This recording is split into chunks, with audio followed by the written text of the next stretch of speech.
Hello, everyone. Welcome to the Financial Autonomy for Women podcast. My name is Maureen Paley. I'll be your host. I am a financial coach, life coach, and career coach working exclusively with women. And I couldn't be more excited to share this podcast with you from my home.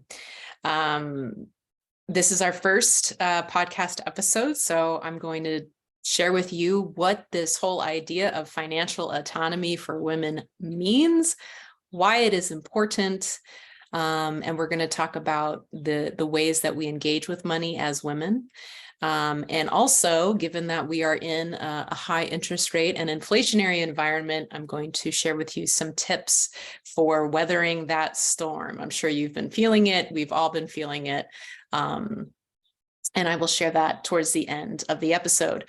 I want to recognize that this podcast is for self-identified women and our allies. So welcome, and let's get started.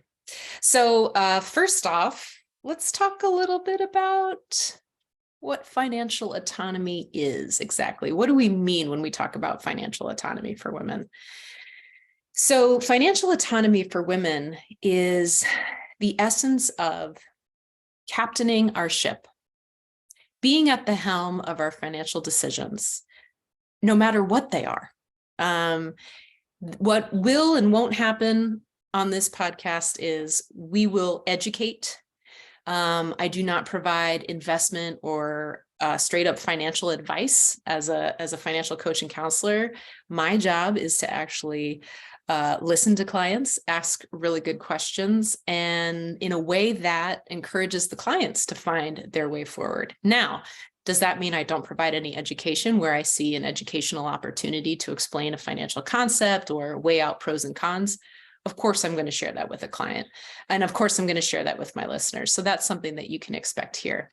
We're going to talk about ways you can do things with your finances. We're going to talk about tips, advantages, benefits, drawbacks, what to watch out for.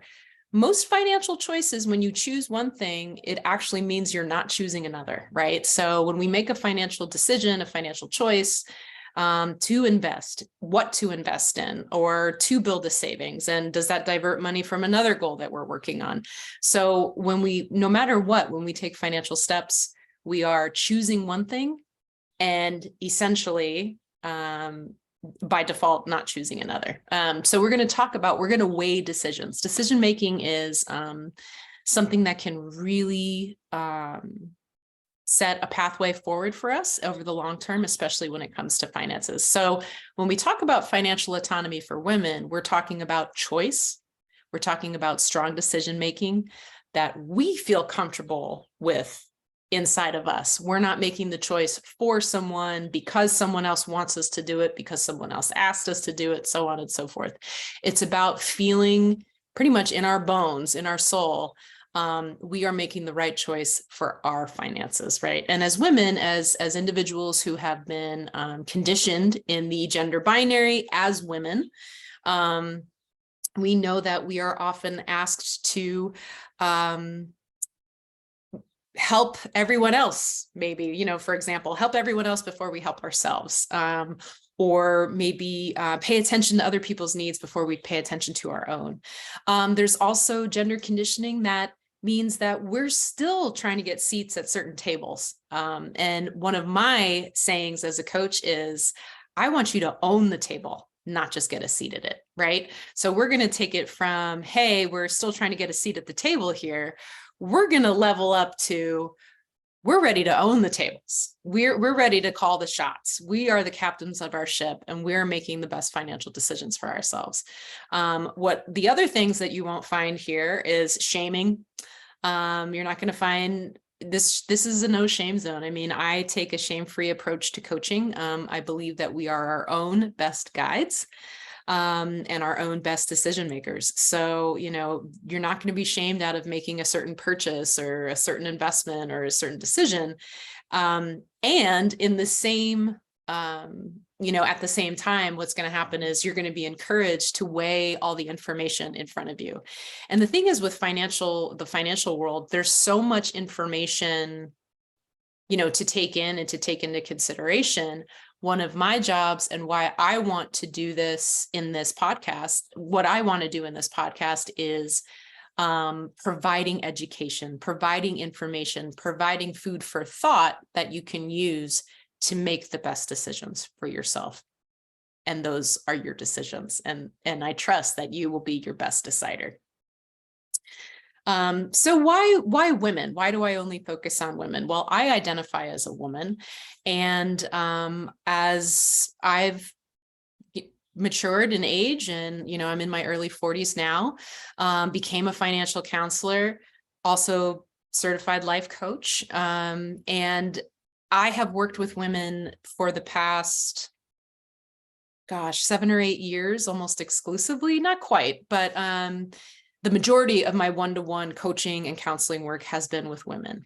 And it's what I have found is that because of the gendered conditioning we receive from society, right? Addressing other people's needs first, or other entities' needs first. It could be like, hey, you got to address your employer's needs first before you address your own. You've got to, follow gender norm expectations, things like that, especially as they show up in heteronormative relationships.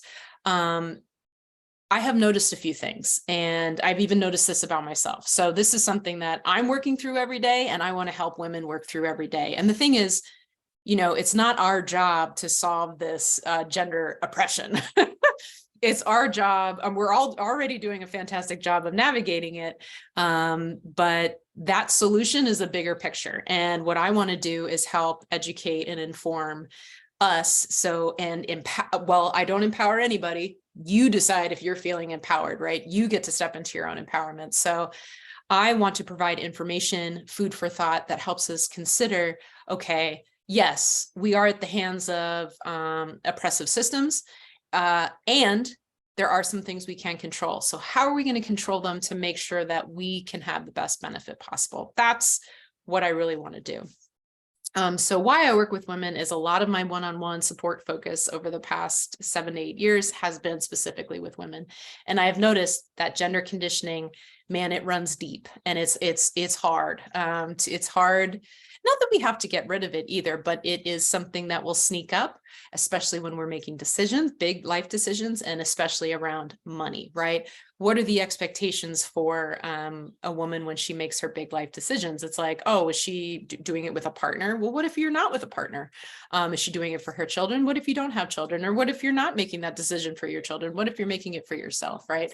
There's a lot of gendered expectations and norms that come into our personal decision-making process that means that we have more skin in the game. I mean, there's more that we have to kind of grapple with to get to feeling good, maybe not in all cases, but feeling good in ourselves, internally, in our bones about our decisions, and especially when it comes to our financial decisions.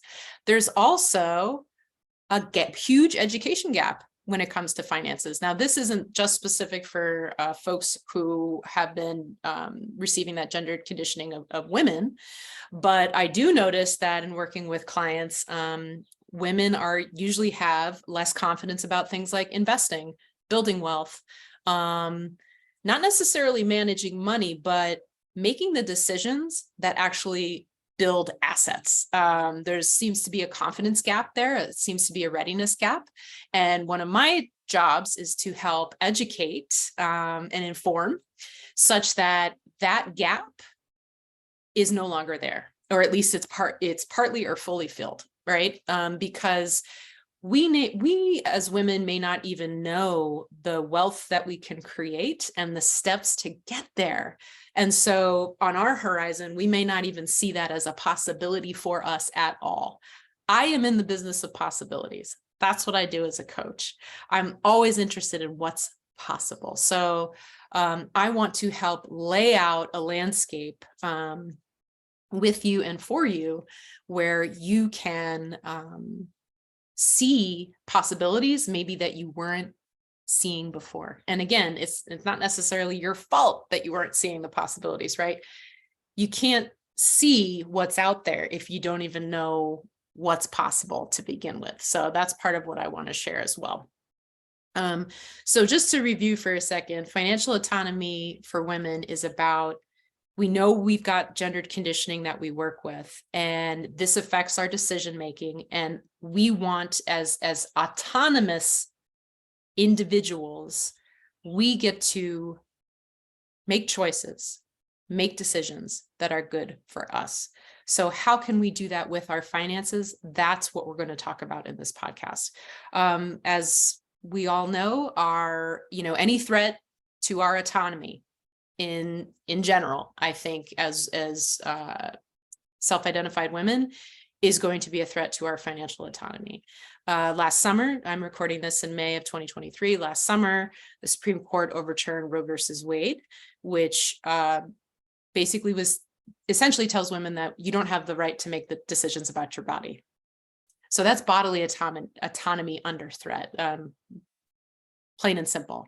And that bodily autonomy under threat can translate into financial autonomy under threat, because basically the message is you can't make your own decisions.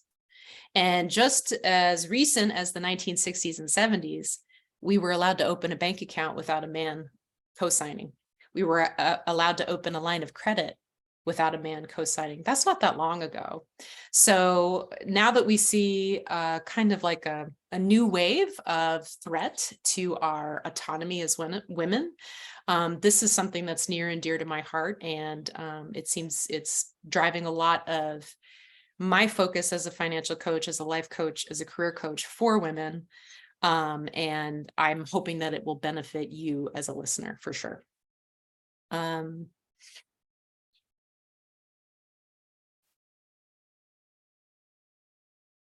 So in order for me to support women in making the best decisions for themselves, we have to step into a place of vulnerability. So, and depending on who you are, you might like vulnerability, you might not like it. The good thing that I want to share is this is a safe space, right? But I do no shame coaching. Your readiness is your readiness. And perfection just doesn't exist here, because you know what, if we waited to be perfect to start everything, we'd never do anything, right? And perfection is an illusion. In my journey with, working with my own perfectionism and seeing how that holds me back, I've been able to see that my need to get things perfect has been also there's many things underlying it, but also a lack of trust in the fact that people will be okay with me. I'll still be held in a certain esteem, positive esteem, even if I'm not perfect. So it's kind of like a lack of imagination. Like I wasn't able to see that maybe people would accept me if I wasn't perfect, if I didn't do it perfectly, right? And so as we know that when we have that, we're operating in fear, we're afraid to take steps, or we're paralyzed from taking steps forward. It's paralysis. And what it does is when we wait for perfection to happen, with the circumstances to be perfect, the conditions to be perfect, so on and so forth, we don't take action. And so I think what I'm learning, over these years as a financial coach, there is no right time to start. Now is the right time to start, right? You don't have to wait for the right time to start. And I don't know anyone that has made one big leap towards wealth, paying off debt, buying a house, so on and so forth, those big financial milestones. I don't know anyone that has gotten there in one leap. It is small, incremental, intentional steps.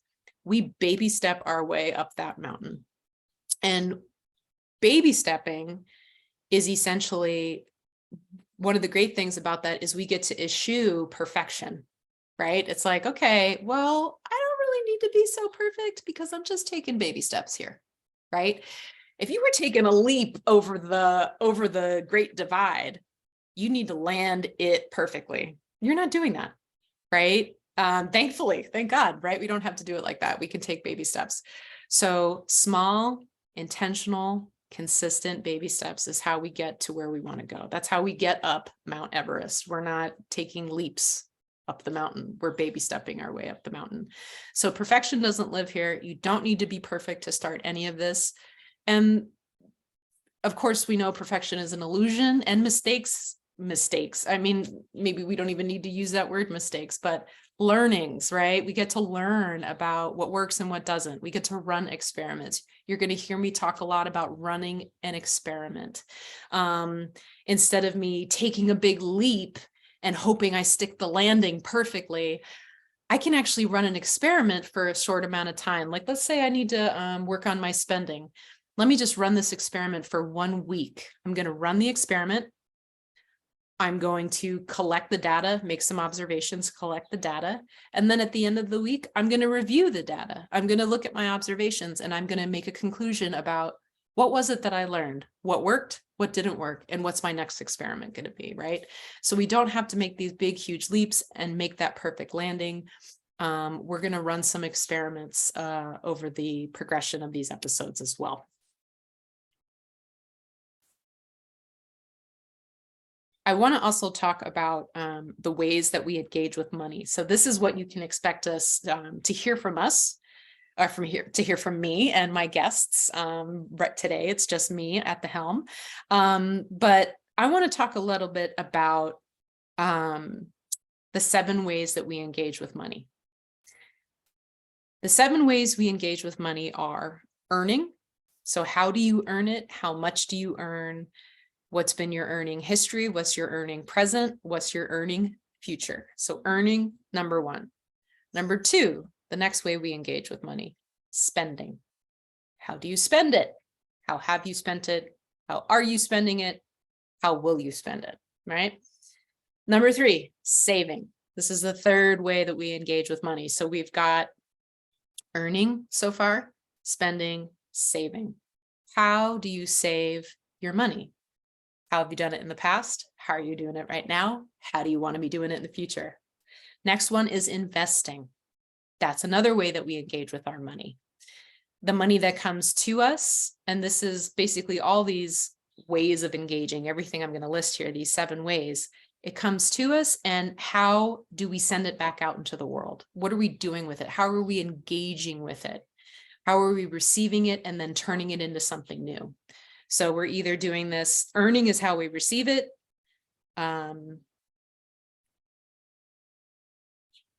Spending is how we spend it. Saving is how we save it. Investing is how we grow it, right? So how are we growing it, and how do we feel about how we're growing it?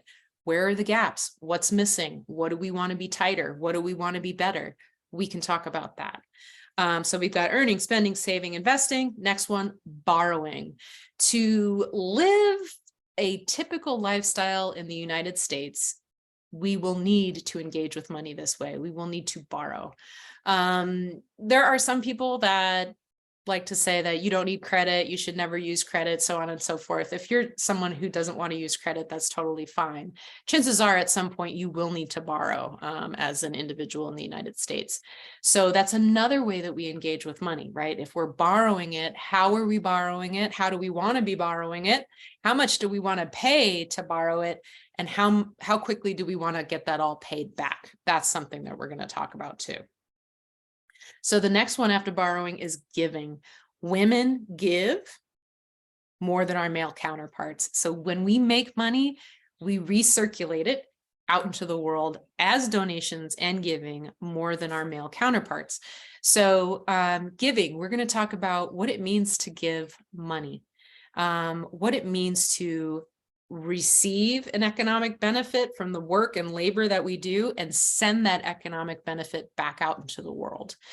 So we've got earning, spending, saving, investing, borrowing, giving, and the last one is manifesting. So now here's the thing about manifesting. This is the idea that you can call in to your life more abundance. I think this is an important principle, and I will be completely honest. I am a skeptic. I tend to look at certain things around the law of attraction and manifestation as questionable. Here's why: because I think it can run a few risks. You can not take, it can hold you back from taking action. It's like, oh, it'll happen, it'll happen, it'll happen. No steps are taken, and then it doesn't happen. And then when something doesn't happen exactly how you hoped it would happen, you might blame yourself, right? And then it's kind of like, oh, well, you were thinking the wrong thoughts, you were manifesting the wrong thing, so on and so forth. So that's the kind of, that's the tension and friction I feel over there. I think when manifesting and the law of attraction is used as a way to incline the mind towards what we desire and focusing on the good and focusing on gratitude and bringing in abundance, putting out abundance, bringing in abundance, I think that that's like a perfect formula for really doing the work of inclining the mind and the perspective to good things and bringing in more good things. And good things and taking action is kind of like the secret ingredient. Those two things together, that's going to get you through that long game, right? So the law manifesting is great because it gets us excited. And when we're excited about something, we are psychologically and emotionally invested in it. And then we're going to start taking action in it. So this is a good thing. So we will talk about that too. So just to recap, the 7 ways that we engage with money as women: earning, spending, saving, investing, borrowing, giving, manifesting. We are going to talk about all these ways that we engage with money over the course of this podcast in future episodes, whether it's with me or it's with guests. So I'm looking forward to that. I get really excited about all these ways we engage with money and what we can talk about and how we can fill in our knowledge gaps and our confidence gaps so that lack of knowledge and lack of confidence are not reasons why we no longer take action, right? We're filling those gaps so that we can take action. Okay, so we're at the part of our first episode where I want to share some information about what's going on with inflation and the current high interest rate environment. In the work that I do, I see and hear clients feeling those inflation pains. We've been feeling them for some time, as we know, since last summer and even before then, I would argue. There was lots of talk about inflation even before rate hikes last summer. So first of all, let's talk about inflation, right? Because you're going to hear me talk about inflation and then you're going to hear me talk about rate hikes. So inflation is when the cost of goods and services goes up, right? And the thing is that we're still making the same dollar value in terms of our earning and our income. And then our spending value goes down because we can't get what we used to get for $1. Now it's $1.50, or if it's $2.50, right? In some cases.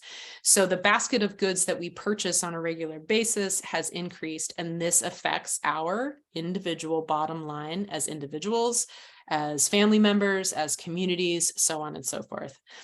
So why does inflation happen? Typically happens for a few reasons. In some ways, the economy was running too hot. There was almost too much economic activity, too much buying and selling, too much heat in the economic gears. And so when that happens, there's a lot of demand in the market. There's a lot of people buying. You can look at the housing industry as well.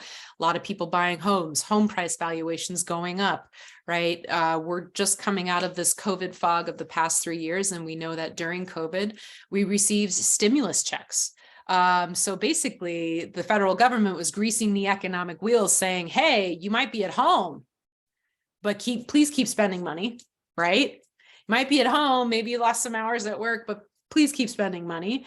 And so that available cash was then cycled back out into purchasing things and so on and so forth. And that came to home improvements as well. And that put homes back on the market. And there was a lot of movement in the market. It was definitely a seller's market. because there were so many buyers looking to buy, right? So that so many buyers means higher demand, means higher valuation, higher prices. So that can happen in the home industry. That can also happen at the supermarket. That can also happen in combination with supply chain issues. So for example, like I had to get a new car battery about a year and a half ago, and the only battery they had was like, I think I wanted like the mid-range, the average standard battery, and they couldn't get it because there were supply chain issues, right? And then not only couldn't they get it, they could only get like the gold one, and it was going to take a while for it to come in. So that led to me paying quite a bit more for that, for what I needed. Number one, because what I wanted wasn't available because of supply chain. Number two, because the materials that went in to build that gold battery were more expensive because everything's more expensive. And the supply chain issues made that battery harder to get. It made it more dear and more prized in the market. More people were trying to get a hold of that one battery, basically. So the price went up. So that's inflation, and we've all been feeling it, and we've been feeling it for some time. And so there are some economic tools we can use, or not we, but the federal government uses to counteract inflation, right? Because as we know, when prices go up, this is much more of a painful time. And so part of the job of the Federal Reserve Board is to make sure that things don't overheat and to make sure that things don't get too cold in the economy. So now with the risk of overheating, what they've done is they've tried to put a bucket of ice cold water on inflation with interest rate hikes. So there have been, gosh, I think now it's like, was it 10th time? The most recent hike in April or March was, I think, the 10th or over the 10th. I'm not totally certain on the numbers, but we've been having rate hikes and rate hikes and rate hikes. And that's why you see home mortgage rates going up, your variable credit card rates going up, maybe auto loans going up. They're not going up as much as I would have thought, to be honest. Personal loan rates going up, so on and so forth. So what they're trying to do with the interest rate hike is if interest rates go up, we as consumers are less likely to charge. We are less likely to go out and get a personal loan. If we own a small business, we're less likely to go out to get a small business loan because it's more expensive to pay back than it was, relatively speaking, a year or so ago. So we're less likely to go do that. And when we're less likely to go do that, we're putting less money into the economy. There's less demand pressure in the economy. And then hopefully prices will fall. The other effects of that is potential recession with job losses and negative economic growth. So those are the things. Job market is still strong currently, technically not in a recession. So we are watching that to, people are watching. If you look at the news or the financial news, people are watching that to see if that is what happens, because the Fed uses this blunt tool of interest rate hikes to cool the economy off. So we've got a hot economy. We had a hot economy that got a little too hot, high prices, and now they're using a big old bucket of water in the form of rate hikes to cool off the economy. And it is working. Inflation is still happening, but it's not happening as much as it was. So we are going in the right direction, but families, individuals, neighborhoods still feeling the pinch. So that's that. And I want to tell you what you can do to help yourself during this time, right? So specifically during a higher interest rate environment, right? Interest rates have been, I use the word artificially low. I don't know if that's the best word, but they have been low since 2008, after the Great Recession, right? 2008, 2009. Lower than they had been in many years in history. So they were historically low for like a decade. And that so I'm 43, and then that was in my early 30s when that happened. So I was kind of used to a lower interest rate environment, right? We all were. So borrowing was fairly inexpensive. And the grease in the wheels of the economy was humming on all cylinders, right? So in a higher interest rate environment, we are less incentivized to invest and to make, and when I say invest, I mean more so to invest in business and in the in overall economic activity. With this higher interest rate environment, there are things that are going to affect us that we are definitely going to feel, number one. And number two, there are things we can actually do to benefit ourselves. So there are some things, again, this is all about controlling what we can control, right? We can't control what the Fed does. We're just going to be listening to public radio or looking at the news or what have you, and we're going to continue to see whatever it is the Federal Reserve does. But we want to know, okay, it's like, this is what's going on. What can I control in this moment? So that's what I want to talk about. In higher interest rate environment, you may notice, especially if you have a variable credit card currently where you carry balances on it, you are going to be paying a lot more for your credit card charges. And one thing I will do in the show notes is I will put a link in the show notes for a credit card payment calculator. It's really valuable. What I noticed when I work with clients is that when we sit down and crunch the numbers, literally use an online calculator like this, crunch the numbers, look at what a higher interest rate means. So interest rates now are averaging, they got out of the late teens or higher teens, and now they're in the low 20s. Some are higher depending on your credit terms that you have on your credit cards. This has been a significant increase especially since we've been used to something different over the past decade, right? So what you may notice is if you are carrying balances, especially on variable cards versus fixed cards, which have that rate stays the same, but on your fixed card, it jumps when the Federal Reserve raises their rates, right? So you're paying a lot more for that credit card debt than you were several years ago.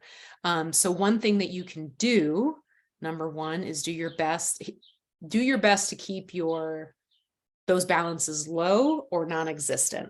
I think what's really hard right now is there's a double bind where inflation is so severe, we're feeling it so deeply in our pockets that a lot of families are resorting to using credit cards as a way to get through the month, right? As a way to fill that gap, because the basket of goods is so expensive. So and their income hasn't changed most likely. So they've got to reach out to credit to cover that gap.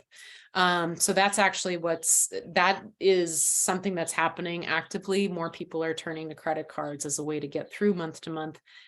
That might be you some months, and that's okay.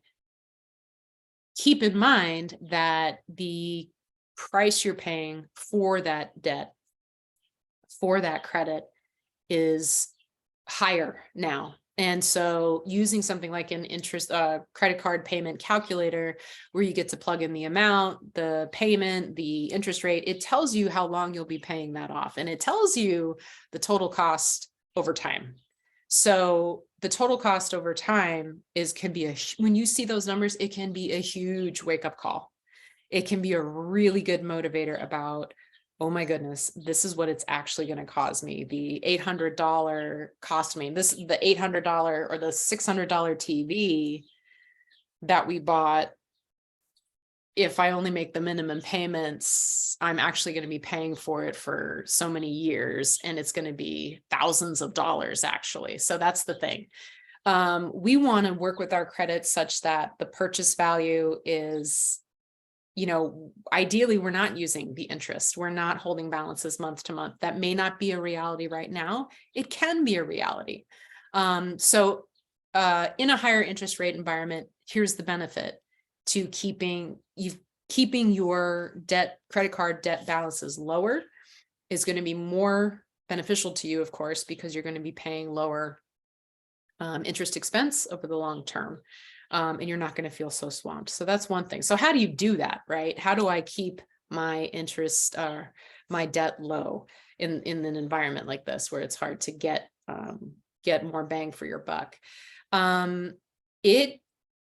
Number two, in a high interest rate environment, revisit your budget. Track your spending for a week, for 2 weeks, for a month. A month is usually the best way to go, because you get to see where that money is going. Revisit your budget.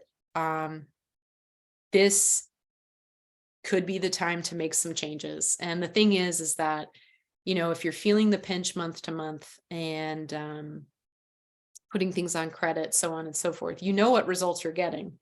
And you may be able to see, okay, these are the results I'm getting.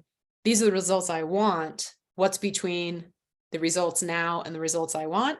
It's some type of change, right? So you've got to figure out what it is, what change you need to make, and tracking your spending is an excellent way.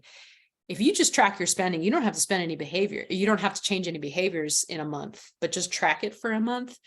I can't guarantee anything, of course, but it will provide you with insights. It will give you some type of insight about where the money is going, which will help you decide where you instead want it to go, and then help you map out the steps to change that, to make that happen. So number one, keep your debt balances low, because APRs on credit cards are, especially variable credit cards, are much higher than they have been over the past decade or so. Number two, revisit and kind of reground into your budget. This is the time to revisit the budget to make sure, again, how are you engaging with your money? The spending. That's where you're spending and saving, earning, spending and saving. That's the cash flow in, and that's the spending out. Get right with that so that you're feeling good about it. If you're spending too much on things like DoorDash or going out with friends, or, usually it's, people like to point to like dining out, the DoorDash and the Grubhub and maybe the happy hour with friends, or the going out to dinner, or going out for coffee, going out to Starbucks, and you didn't bring lunch at work. And so you picked up couple extra things, and all of a sudden it's like $20 at Starbucks. That happens. And the thing is that you don't have to eradicate all of that from your spending.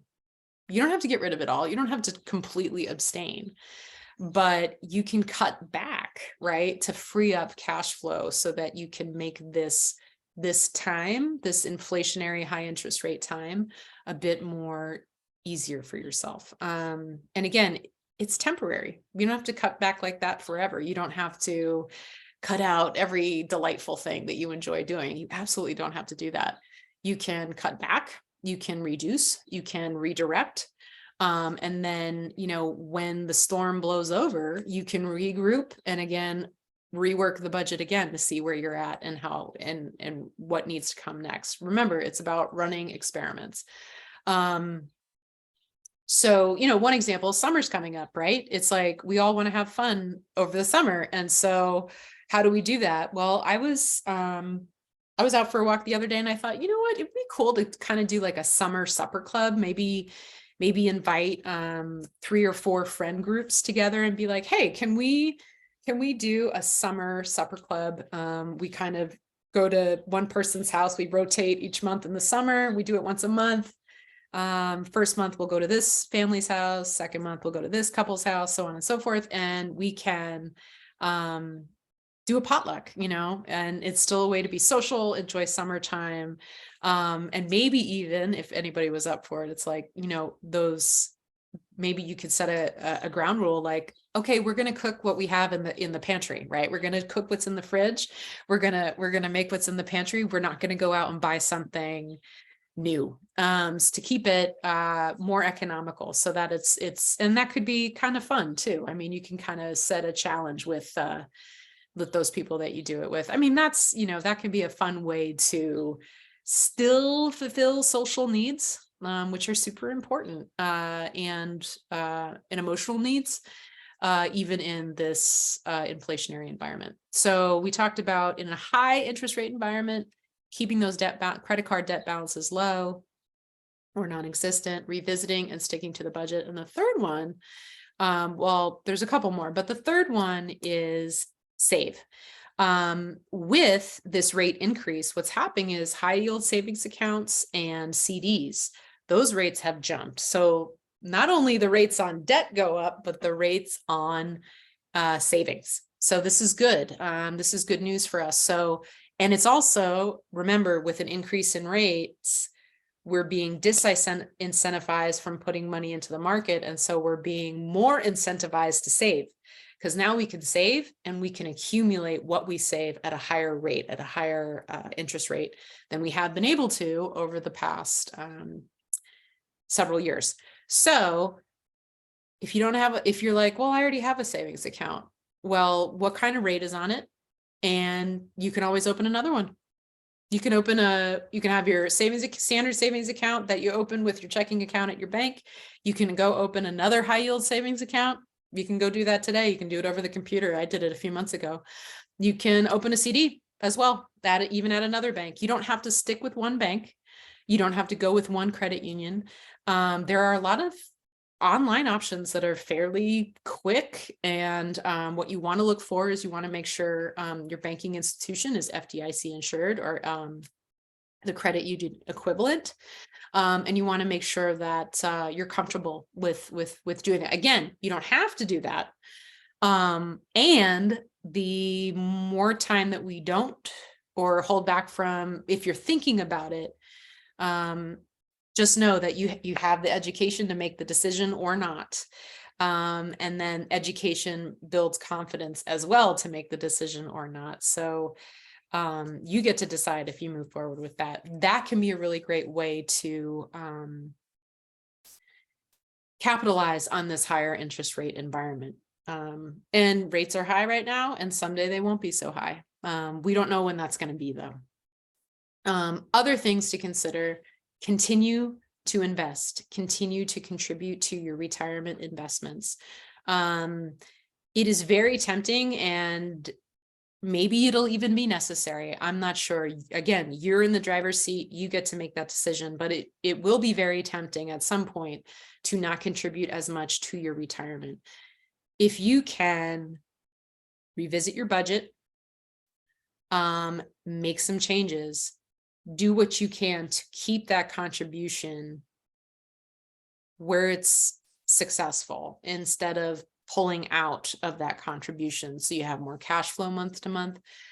That contribution stands to grow at a rate that is much more generous to you in the long term than having the extra several $100s month to month.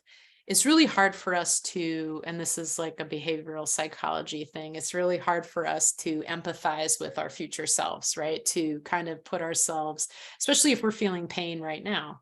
And again, this might be the decision that you need to take, and that's okay. That's your decision. But it can be hard. So we want to kind of map out like what's on the table and what's not on the table, right? And we can make behavior changes. It happens to be one of the hardest things we do as humans, right? It is possible. And we're going to talk about, I think maybe the elements, I call them the internal elements, tapping into our values and reflecting and getting a bit more conscious of maybe why we do what we do, especially with our money, so that we can direct our money and our engagements with our money, earning, spending, saving, investing, borrowing, giving, and manifesting. So getting more internal understanding on that, so that our external engagements with the money are more in line with who we are and what we want. And we're feeling really good, again, about the choice and about the decisions, right? That's the essence of autonomy. So do what you can to make sure that retirement investment contribution stays or even grows. It's kind of like, what? You want me to do what? You can. Again, I'm here to share possibilities to think about. If you get, a wind at your back and you're like, oh, you track your spending and you're like, oh, okay, I can do this, right? This is where you can get really resourceful. You can feel, you could feel a surge of empowerment. It could even be exciting. So food for thought. So in this higher interest rate environment, we are all feeling the effects of inflation, which has led to higher interest rates as that big bucket of cold water that the Fed is trying to get to cool off the economy. It's not a perfect tool by any means, but it seems to be the one that we have going for us. What can we do? We can keep our credit card debts, especially those variable APR debts, low. We can revisit and stick to our budget, double down on that budget. We can save and take advantage of the higher interest rates that are also coming with savings accounts so that we can grow our money. That is going to be compounded. And I will also in the show notes put in a compound interest calculator so that you can see the dollars and cents. Again, great motivator when you calculate and crunch the numbers. The math isn't hard. The calculator does the math for you. You just plug in the numbers. You can see the dollars and cents that you stand to gain with a different decision. I'll put that in the show notes. And then the last thing is continue to invest. And you can use that investment calculator to also look at what you stand to gain when you keep your investments as you intended them or even boost them a little bit. So that is the information that I want to share with you today. I am so excited to be talking to you. I've been wanting to do a podcast, and I'm so thrilled that it is this podcast. Just as a reminder, this isn't financial advice. It's not health advice. It's not advice, right? It's not guidance. What it is education. It's food for thought. We're in the business of possibilities together. So this is for you, and this is to help us look at the horizon and see possibilities that we may not have been able to see before. This has been episode 1 of the Financial Autonomy for Women podcast. Again, my name is Maureen Paley. I'm a financial life and career coach. It has been my pleasure to be talking with you today, and I can't wait to talk to you again in episode 2. Thank you.